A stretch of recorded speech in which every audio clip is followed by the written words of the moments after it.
Hi everyone, welcome to this session. In this session, we'll see what is a CIR, stochastic interest rate model. So let me get it started. Okay, so in this session, we'll see what is a CIR interest rate model.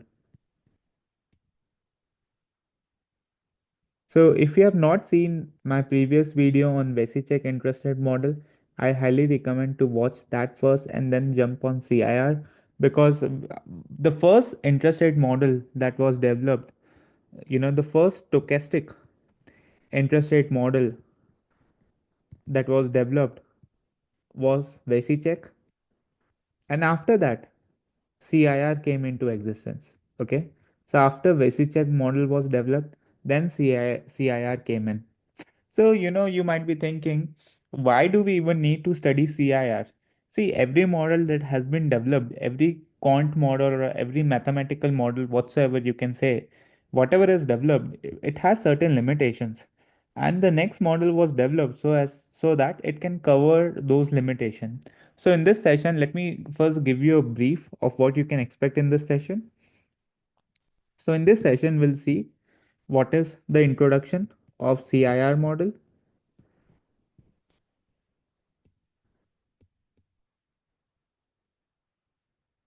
Then understanding the mathematical framework of CIR model,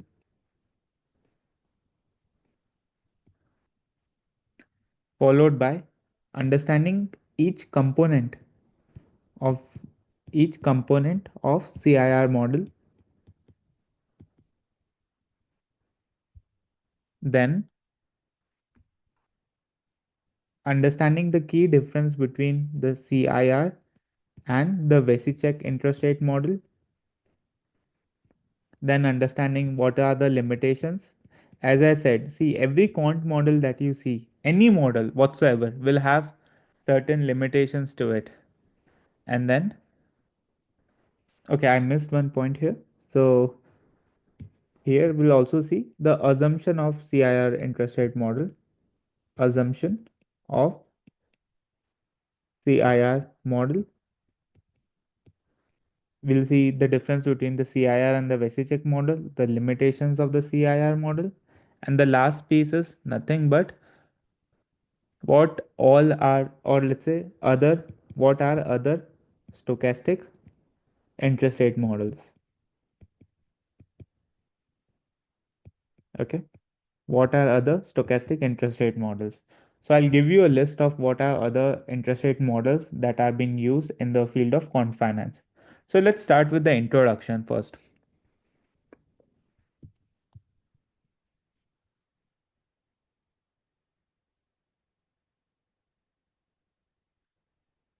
So introduction of CIR model.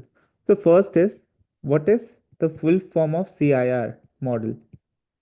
CIR basically is nothing but it represents three people: Cox, then we have Ingersoll, then we have Ross. Okay, these were three different people who came together to build this model. So CIR represents to Cox, C, insertion I, Ingersoll I, and Ross is for R. Okay, so this is what is CIR model. Okay, so let's see in a more practical way what is the definition and everything. So this is just the full form of it. So the CIR model is a mathematical model.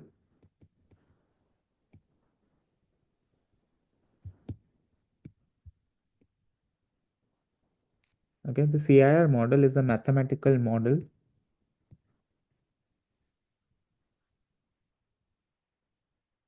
which is used to model interest rates, to model interest rate movements.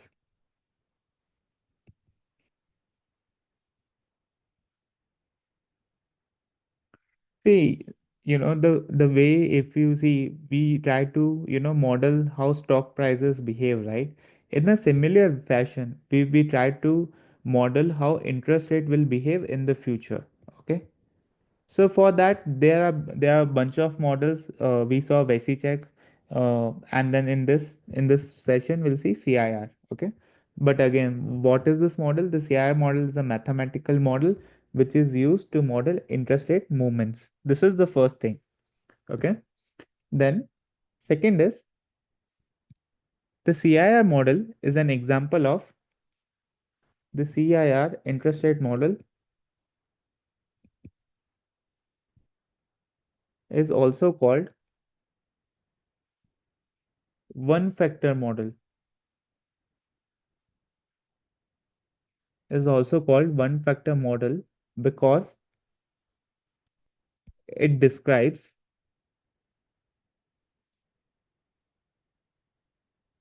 interest rates movement interest rate movement as driven by a sole source of market risk. Okay, what does that mean?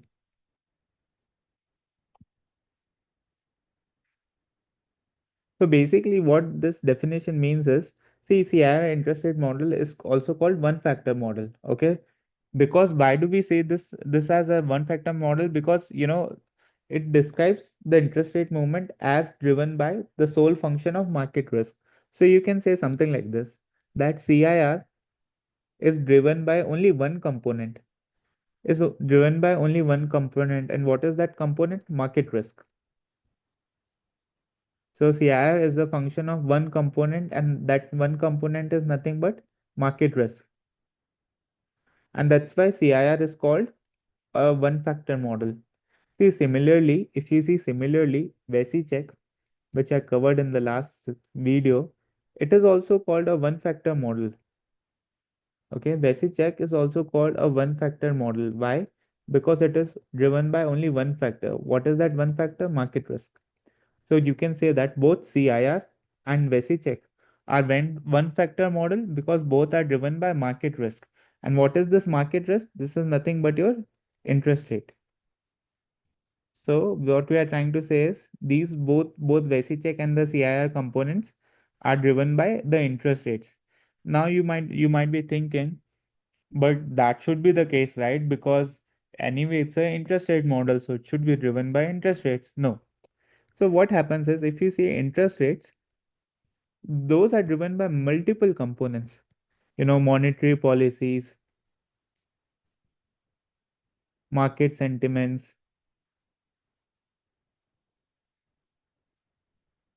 inflation, any economic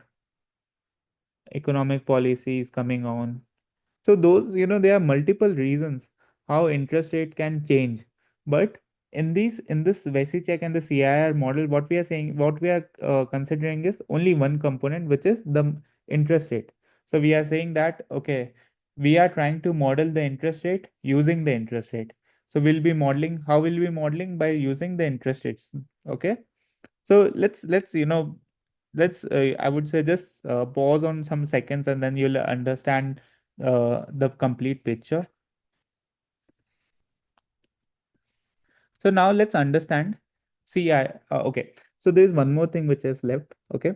So in the introduction part, so the CIR model, as I said, it was developed by three people, but it was developed in the year 1985 by whom? So John C. Cox. This was the first person. Then we had Jonathan E.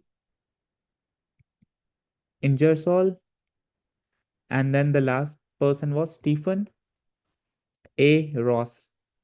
Most of the time, any quant model that you see, most of the time the names are given in such a way that it covers the last name. So if you see, CIR is nothing but Cox, Ingersoll, Ross. Again, this is not something that will be asked in your interviews, but you should understand these are like common things that happens in the world of quant finance. Okay, so this was again developed in 1985 by three people, which is Cox, Anderson, and Ross. So I hope that is clear. So the CI model was developed in 1985 by Cox, Anderson, Ross. So let's move on understanding the mathematical framework of the CIR model. Okay. So let's understand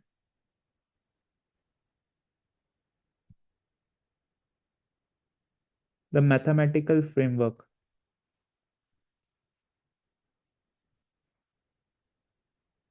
See, whenever I say mathematical framework, always understand I'm referring to the mathematical formula. Okay. But before going to the formula, I want to make sure you understand CIR in more detail.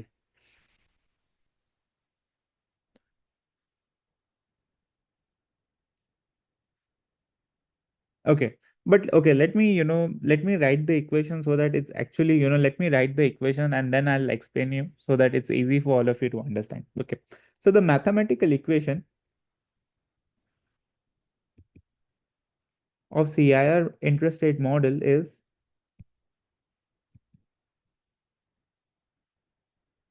the mathematical equation of CIR interest rate model goes by this. DRT is equal to A times B minus RT dt plus sigma square root of RT dWt. So this is how the CIR interest rate model equation looks like. Okay. This is how the CIR interest rate model equation look like.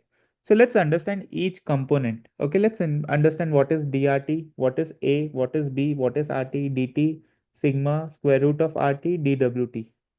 So if you see, what is DRT? If you see DRT is, see, if you all remember back in our mathematics class, right? We used to say dx, dy, dt, right? And similarly, it's DRT. So what was dx? Change in x, small change in x, or you can say change in x, change in y, change in t, right? So similarly, what is DRT? DRT is nothing but change in interest rates, change in RT, which is nothing but interest rate. So this is the first component, RT. Okay. So if you think in a way, what we are trying to model is, if you see by this equation, what do you think? What are we modeling? Tell me one thing. Are we modeling interest rates or are we modeling change in interest rate? Can you tell me? Just think for a second.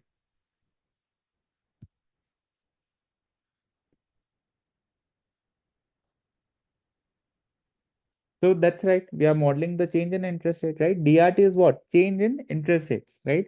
So just remember the CIR model. What we are trying to say is, okay, we'll model how much interest rates will change. Okay, so let's say you have today's interest rate. Let's say it's 5%. Okay, and using this equation, you basically model what is change in interest rate. Let's say 0.05.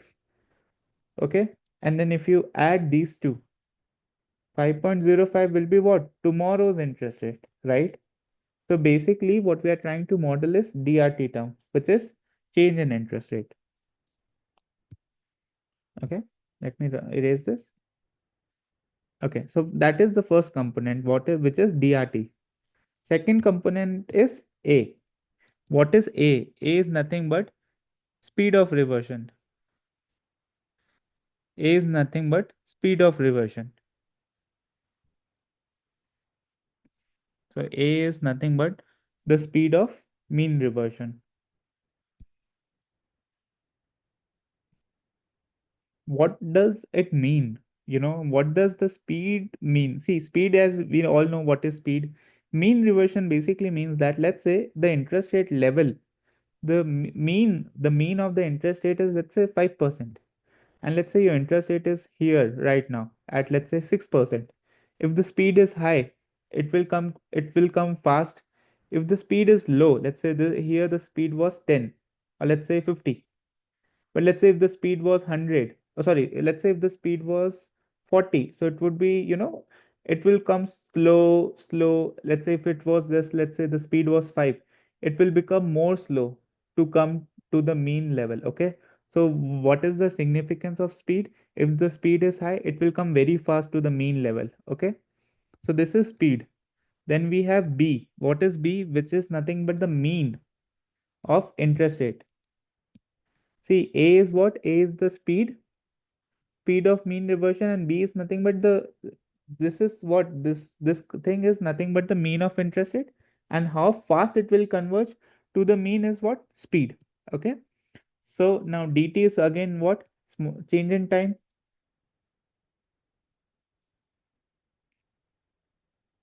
Now we have sigma, which is nothing but the volatility of interest rates, right? Now we have RT, as I said. What is RT? RT is nothing but your interest rate. Okay, interest rate. And then DWT. What is DWT? See, DWT is called Wiener process or Brownian motion. Both are the same. Okay, both are the same. There's no difference. Wiener process or Brownian motion. Okay, so that is what means by DWT. Now you might be thinking, what is this Brownian motion, right? See, what happens is interest rate. If you, when I show you the Excel implementation piece of the CIR model, we'll see that interest rate goes up, down. Very, it's very like you. How I can say is, you know, it goes like this. Now, how will you model this? It's very tough to model something like this, right? So what we say is the small change that is happening, this what we or what Brownian motion is nothing but random.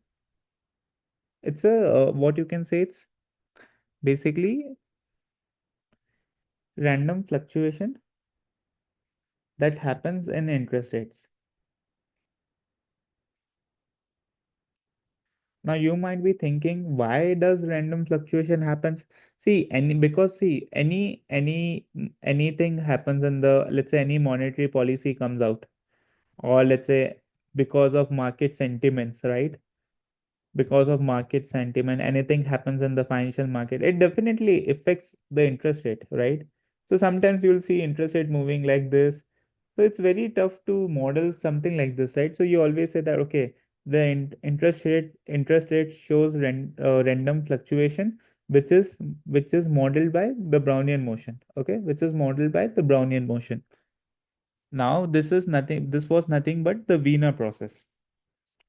Now, couple of you might be thinking this question, that Vasicek equation was, okay. If we see Vasicek equation, okay. But let me first complete this, and then I'll show you how Vasicek is different from CIR. Okay. So this was all about the components. So as I say, let me summarize it again.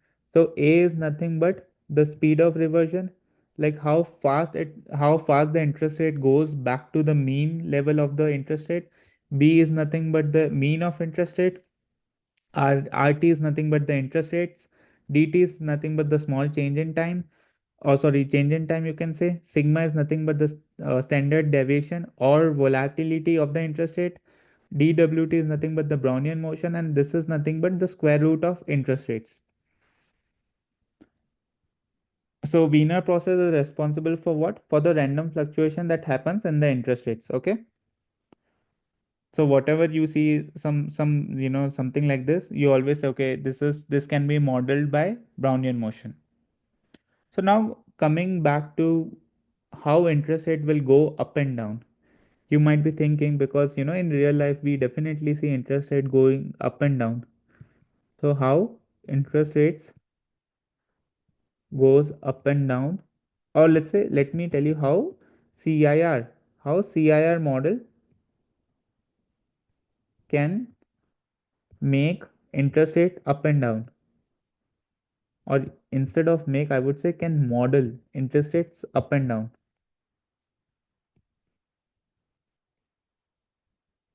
Okay. See, what happens is, if you see the if you see the formula, that's where you'll understand dr, which is change in interest rate, is more is nothing but A times B minus RT dt plus sigma dw, sigma square root of RT dwt, right? So this is the equation of CIR. Now what? So just see this part. Okay, just see this part, B minus RT. So what if B is greater than RT? Tell me one thing, B minus RT will be positive or negative? So let's say when B is, so let's say this is case 1, when B is greater than RT. So B minus RT, will it be positive or negative? It will be positive, right? Because B is greater than RT. So what will happen is, so let's say if interest rate is at this level, okay? Let's say something like this, interest rate is right now. So you will see a positive movement, okay? You will see a positive movement. But let's say case 2, when B is less than RT, which basically means that RT is greater than B. So when RT is greater than B, this will be what? B minus RT will be what? Negative. So what will happen if, let's say, if we see this same image, right? Let's say the interest rate will go down. When when this will happen, interest rate will go down. Okay. So we basically see a downward movement.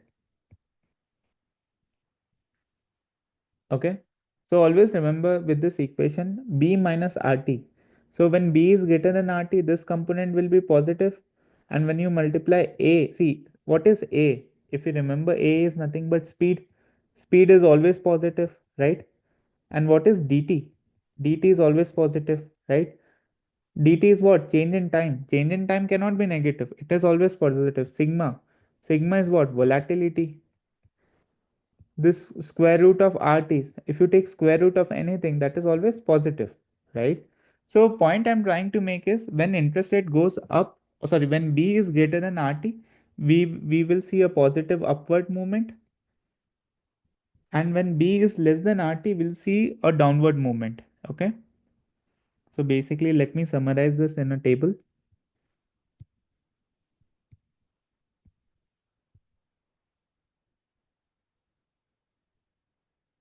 So when first case is when rt is greater than, sorry, when b is greater than rt, which was our case first was what? B is greater than RT, right?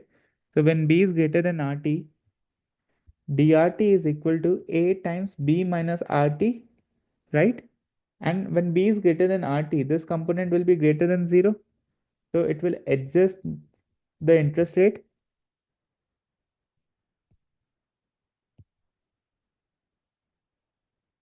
upwards, right? Adjust the interest rate upwards. Let me see if I can. Okay, yeah. Adjust the interest rate upwards, right? And similarly, what was case 2? When B is less than RT, what will happen? DRT is equal to A times B minus RT, and this will be, so when this is negative, if we multiply a positive number with a negative number, this will be always less than 0, right? So this will do what? Adjust the interest rate downwards. So this is very important for all of you to understand how interest rate goes up and down. Okay. Now see, every model in the field of quant finance has certain assumptions. Okay, every model in the field of quant finance has certain assumptions, and that's why our CIR model will also have certain assumptions. So let's look at the assumptions of the CIR model.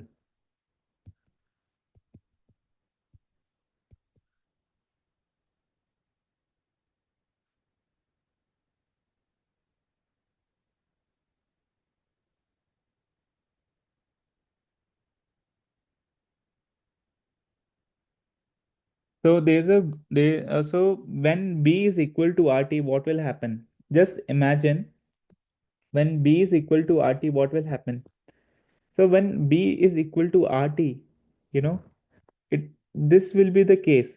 Only sigma square root of RT dWt. This will be the only thing that will drive the interest rates. Okay. So that is the only thing that will drive the interest rates. So we'll look into it when I show you the Excel implementation. We can actually, we can do all these different cases.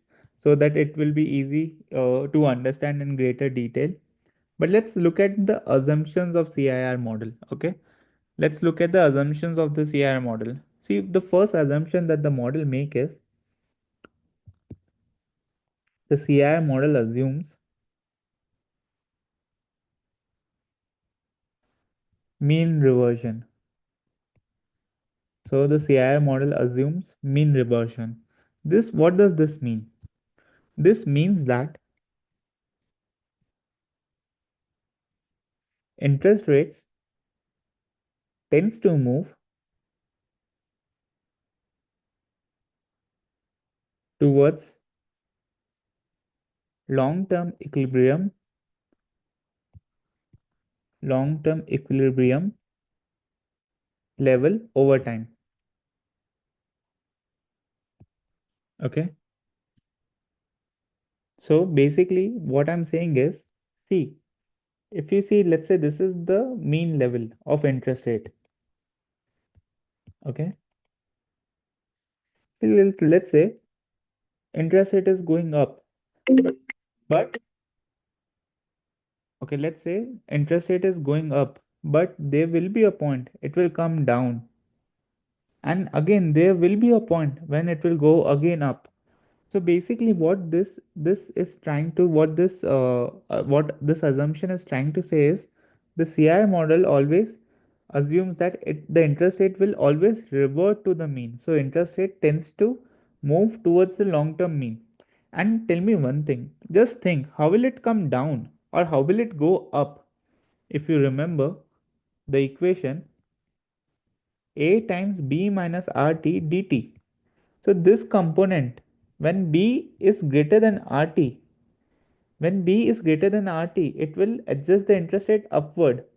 So when it's going up, in this case, what will happen? B is greater than RT.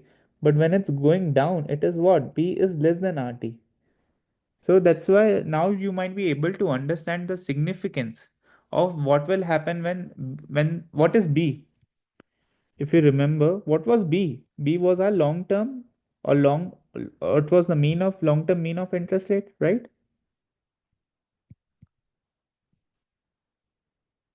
So, and what is RT? RT itself is interest rate.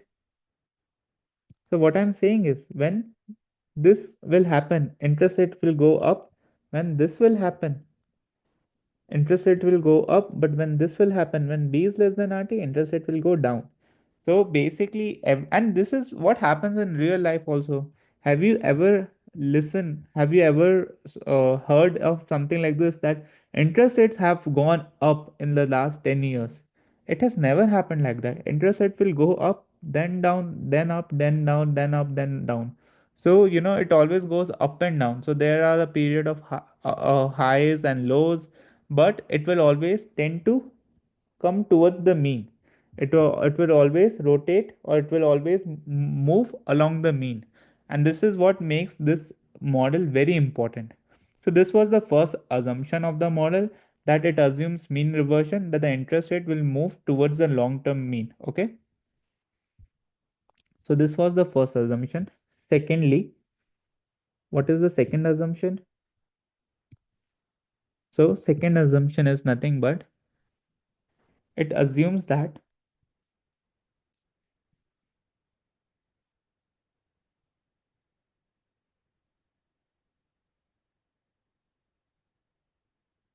So it assumes that A, B, and sigma are constant. See, if you see, what is A? Speed. What is B? Long-term mean of interest rate. And what is sigma? Volatility of interest rate. See, this model assumes that it will always remain constant, which basically means that when with change in time, this will not change. Now, practically, this is not possible, because see, volatility. Because if you see, for every stock also, let's take into consideration a stock price. Let's say we have a stock ABC. Do you think the volatility will always remain constant? Do you think the volatility will always remain constant? No, right? It will see, it can remain constant for a short period, but it will never remain constant for all the time. Okay. So similarly is this assumption is also see, although it's an assumption that the model is assuming that the a, b and sigma are constant, but in real life we know that this is not true. The volatility of interest rates might vary, and that's why the whatever assumption you see in any quant model, most of the time those are also the limitations of that model. And this is very important to understand. Okay, whatever you see is the assumption of a quantitative model, be it a stochastic interest rate model, be it a stochastic volatility model, be it any pricing model, right? Whatever you see, the assumption is a lot of time those are also the limitations of the model. Okay. So you might be thinking, how can we calculate mean of, of the interest rates? So you might be thinking, how can we calculate mean of the sorry, sorry, I got a call by mistake. So you might be thinking, how can we calculate the mean of the interest rates, right? So basically, we will calibrate the model using the market data. So we generally calibrate the model using the market data. Calibrate the model using the market data. And now market data can change for various that thing, right? Market, just give me 1 second. Okay, so mean of interest rate, how will you calculate this parameter B? See, this can be calibrated using the market data, and see, market data will change. So let's say if you are in a US economy, the interest rates are different, and that's why the component B will be different. Let's say you are in a Indian economy, this parameter will be different. Let's say you are in a China economy, this parameter will be different. So always remember, we will try to find this parameter using the market data. So these were the limitations, two limitations. The first limitation is nothing but it assumes that the interest rate level always move towards the long term mean, and second, it assumes that the parameter a, b, sigma are constant. Okay, so I hope that is clear. Now let's understand the basic difference between the Vasicek model and the CIR model. Let's see the basic difference between the Vasicek model and the CIR model. Okay, see, if you remember Vasicek model, what was the equation? dr is equal to a times b minus rt dt plus sigma dwt. And what is the equation of CIR? dRt is equal to A times B minus RT dt plus sigma square root of RT dWt. So now, what is the component that has been added? If you see, both the equation are almost same except this component, right? Except which component? This component. So let me circle this component. So this component is the additional component that is added in the Vasicek equation, which makes it what? CIR. Okay. So if you see the models, these equations are almost the same. The only difference is this component is been added in the CIR model. So now let's see what does this component individually does. Okay, tell me one thing. Square root of any number is positive or negative? It is always positive, right? Square root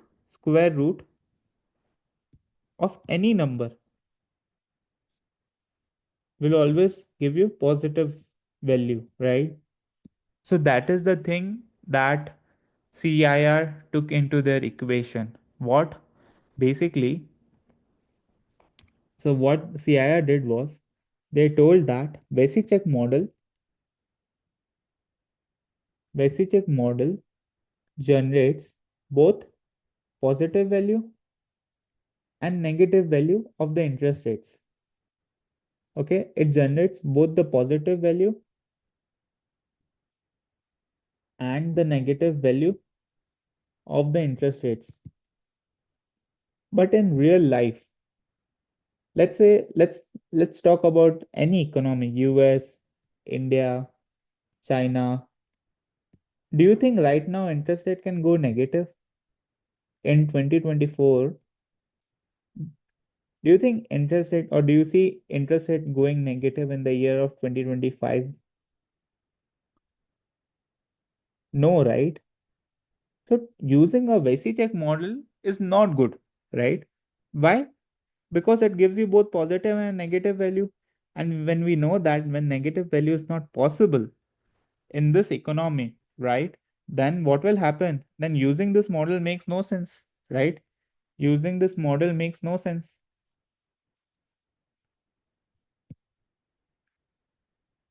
And this is what CIR took into their account, took into their equation. So if you see CIR, they included what? This component, which is square root of RT, which will always give you what? Positive value. If we see square root of anything will give you what? Positive value. And this is what CIR did. So what basically CIR said is their model will always generate positive values of interest rate. So in this, interest rate cannot go negative. Okay.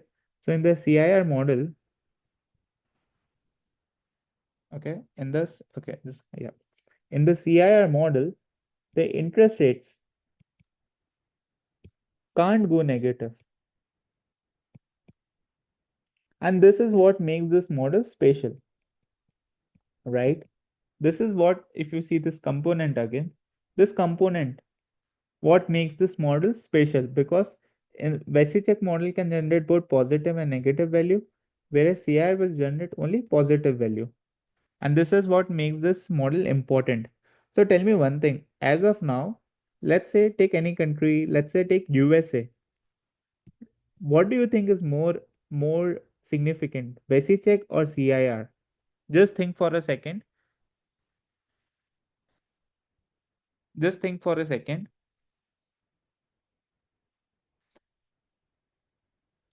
So if you see in USA, right now CIR would work great because interest rate levels are very high.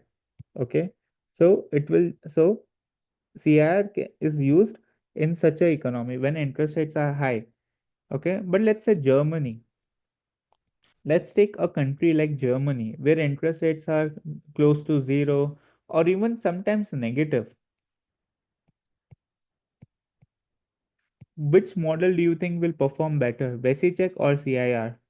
Of course, Vasicek. Why? Because interest rate can go negative in the Vasicek model, right? Okay, so now you might be thinking. So I hope that is clear. Always remember when you are trying to generate positive values, then see only positive values, not positive, only positive values.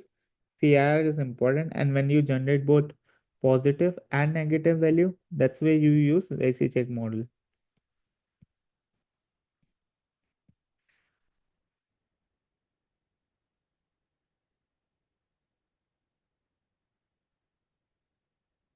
Okay. Now coming back to the limitations of the CIR model. Okay, let's look at the limitation of the CIR model.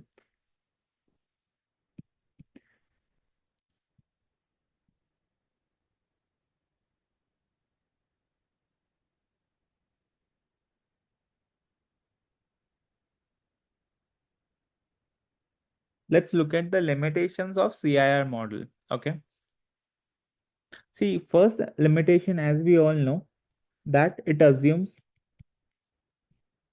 constant value of A, B, and sigma, right? It assumes that the speed of mean reversion, which is A, right?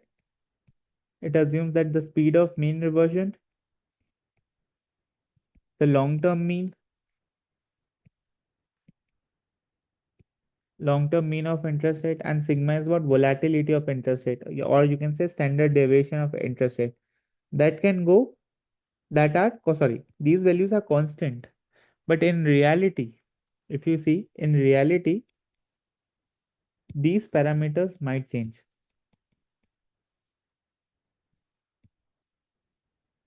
Why will they change? Due to the change in economic and market condition. Due to the change in market and economic condition, or you can say economic and market condition. So this is the first limitation, that it assumes a constant value of a, b, and sigma. Okay. Second,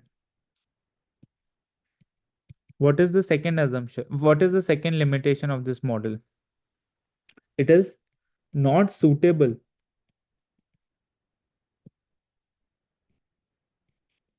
for modeling negative interest rates. It is not suitable for modeling negative interest rates. As we all know, as we all know, because it includes this component square root of RT, and this is what makes the interest rate non-negative. So why is it a limitation? Let's say you are in an economy such as let's say take any country like Germany, where interest rates are negative or sometimes very close to zero. In such a case, you cannot use a CIR model, and that's why it has a limitation. Okay, that's why it has a limitation, that it is not suitable wherein you want to model negative interest rates. Third, the third limitation is it is a single factor model. It is called a single factor model. See, if you see the equation of CIR model, right? A times B minus RT dt plus sigma square root of RT dWt, right? If you see the equation of the CIR model, the main factor that drives this model is what? Interest rate, which is called the market risk component or market risk factor.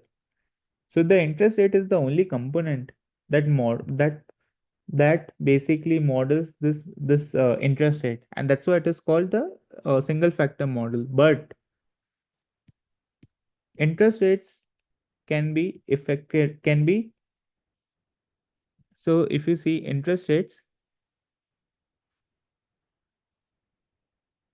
can rely on multiple factors. Okay, and that's why and that's why and what are these multiple factors? As I said, there can be multiple factors like, okay, market sentiments, some monetary policies or some economic policies coming out, right? So there can be multiple reason why interest rate changes, but this model only assumes that interest rate changes because of this component RT. Now you might be thinking, but Mehul, we have other components, right? But if you think A is constant, B is constant, dt is what? Change in time. Dt is what? Change in time. Because we are trying to model it every day. So what will be our dt? So we'll model today, tomorrow, day after tomorrow. What is the difference between all these days? One day, right? So will dt is nothing but 1 by 252. Why?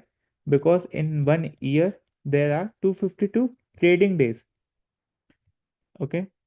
See, calendar days are different. In a year there are 365 calendar days, but only trading days are 252, and we always consider trading day. So in 1 year you'll have, so dt is what? 1 by 252, and this is again a constant value, right? So a is constant, b is constant, dt is constant, sigma is constant. Again, now rt, see, if you see what is this t? Interest rate, change in interest rate at time t. RT is what interest rate at time t. Similarly, RT is what interest rate at time t. And again, DWT is that is Brownian motion, which is what we are modeling as random fluctuations, right?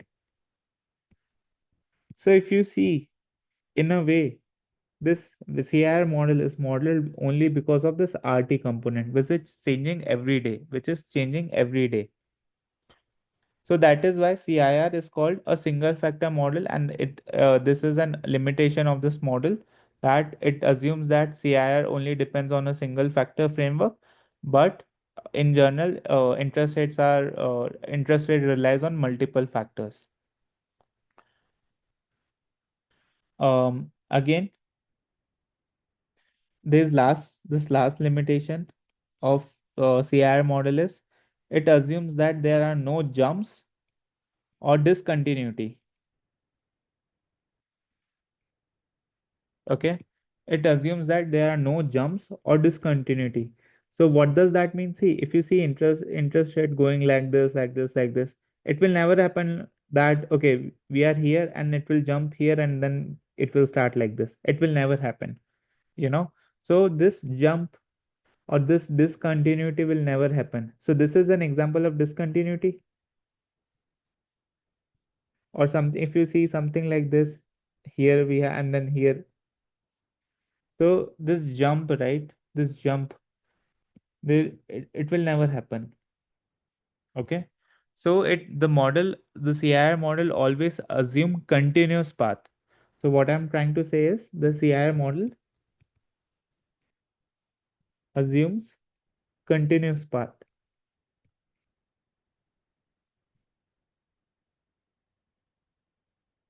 for interest rates.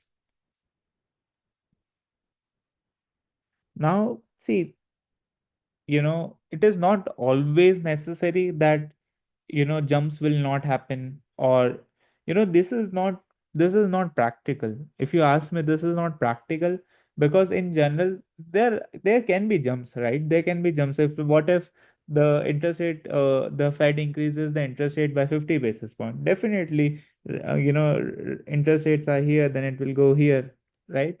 So there will be certain jump, of course. So sometimes all such models, again, and that's why we say it's a limitation of this model, right? That's why it's a limitation. So the CIR model always assumes that there is a continuous path for interest rates. Now this may not reflect the real world market behavior. So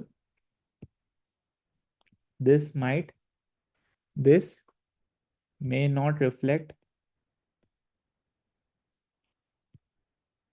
real world market behavior of interest rates, or this may not reflect the market real world market behavior that can include jumps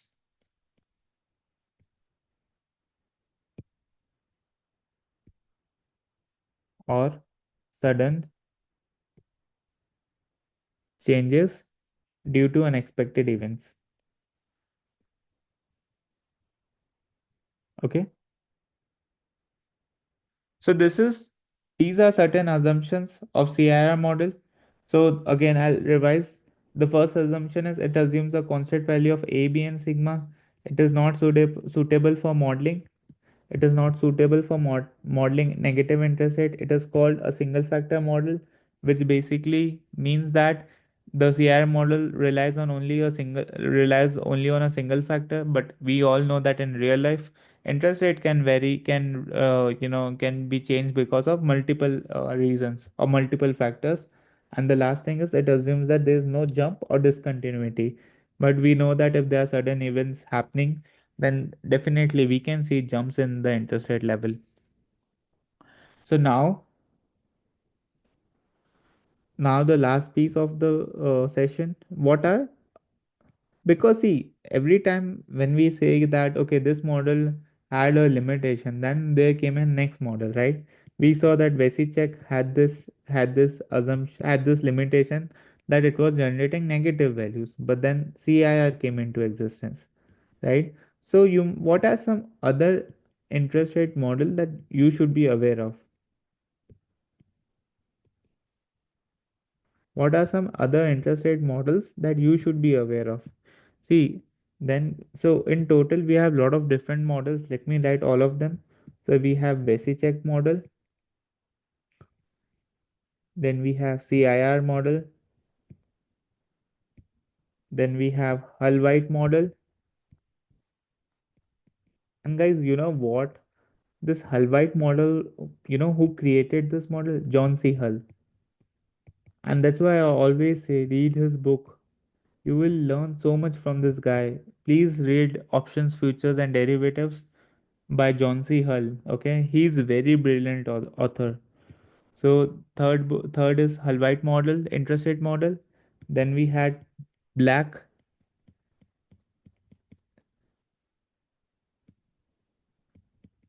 So we have this Black Karasinski model.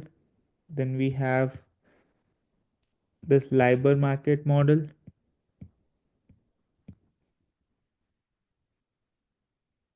Then we have Heath, Jarrow,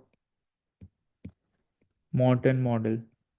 So the even there are some more two, three to four more models like this, but in general there are a bunch of interest rate models, and some application you'll be using some model, or for certain application it can happen that you might use VesiCheck, it can happen that you can use Hull White, it can happen that you can use HJM, right?